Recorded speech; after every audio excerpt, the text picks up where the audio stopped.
ঘুষ ও দালাল চক্রের ভিডিও ধারণের সময় সাংবাদিকের মোবাইল ছিনিয়ে নিলেন উপসহকারী ভূমি কর্মকর্তা। পটুয়াখালী রাঙ্গাবালী উপজেলার ভূমি অফিসে ঘুষ লেনদেন ও দালাল চক্রের ভিডিও ধারণের সময় সাংবাদিকের মোবাইল ফোন ছিনিয়ে নেওয়ার অভিযোগ উঠেছে ইউনিয়ন ভূমি উপসহকারী কর্মকর্তা মোহাম্মদ জাহিদুল ইসলামের বিরুদ্ধে। এ সময় সাংবাদিকদের অবরুদ্ধ করে মব সৃষ্টির চেষ্টাও করা হয়। বুধবার রাত ৯টার দিকে উপজেলা ভূমি অফিসে এই ঘটনা ঘটে। ছিনিয়ে নেওয়া মোবাইল ফোনটি দৈনিক নয়া দিগন্তের পটুয়াখালী প্রতিনিধি।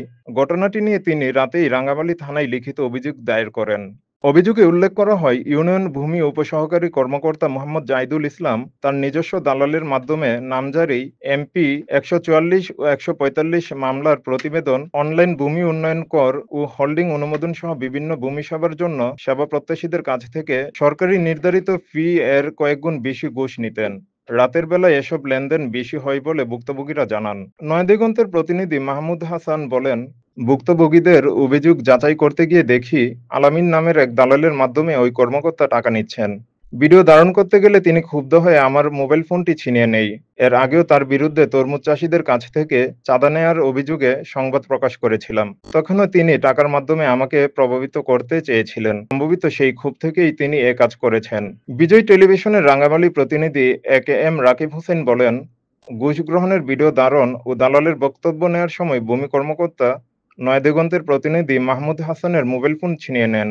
সময় মব তৈরি করতে দালালদের ডেকে অফিসের মূল গেটে তালাবদ্ধ করারও চেষ্টা করেন তিনি। ঘটনাটি ভিডিও চিত্রে ধারণ করা হয়েছে। এদিকে দালাল চক্রের অন্যতম সদস্য আলামিনের বক্তব্য নেওয়ার চেষ্টা ব্যর্থ হয়। তিনি দ্রুত স্থান ত্যাগ করেন। অভিযোগ রয়েছে, ওই কর্মকর্তার অন্তত ৫ থেকে ৮ জন সক্রিয় দালাল রয়েছে। এদের মাধ্যমে ফাইল দ্রুত নিষ্পত্তি হয়, অন্যথায় সেবা প্রত্যাশীদের বারবার ঘুরতে হয়। এ বিষয়ে জানতে চাইলে ইউনিয়ন ভূমি উপসহকারী কর্মকর্তা মোহাম্মদ জাহিদুল ইসলামের মুঠোফোনে বলেন, সরি ভাই, সরি। কাল আমার মনটা ভালো ছিল না, ভুল হয়ে গেছে। মানুষ মাত্রই ভুল করে, আমি দুঃখ প্রকাশ করছি।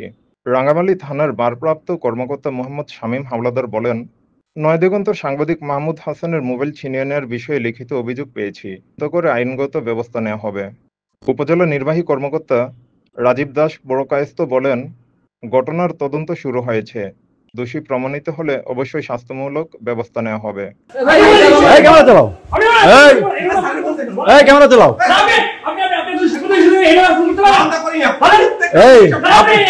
এই যে কিছুক্ষণ আগে দেখলাম দালাল নামিয়ে গেছে কাজিরালার একটা ছেলে, এই যে এদের দ্বারা এই কাজগুলো করে। আর এই আমরা এই প্রতিবাদের কোনো লোক নাই। আমি বাজারে ব্যবসা করি, আমাদের দোকানের সামনে এই মাত্র দেখছি যে ভূমি অফিস থেকে কাজ করে দালাল বের হয়ে যায়। এই টুপি টুপি ভরা কাজিরালার একটা লোক, উনি দালালি করে কন্টিনিউ আসে। কালকে রাত্র প্রায় 12টা-1টা পর্যন্ত এখানে ছিল। এই একটু আগে বের হয়ে গেছে। এটা কোন তহসিলদার করে? এটা জাহিদ তহসিলদার। উনি মানে রাত কয়টা পর্যন্ত কাজ করে বাইরে ভিতরে? উনি কয়টা পর্যন্ত করে এটা তো কন্টিনিউ আমি সবসময় দেখি না, কিন্তু দালাল দেখি যে রাত্রে 12টা-1টা-2টা পর্যন্ত যাতায়াত করে। রাত্র দিন সবসময় দালালের আনা করে। দালাল ছাড়া উনি কোনো কাজ করে না। ঠিক আছে।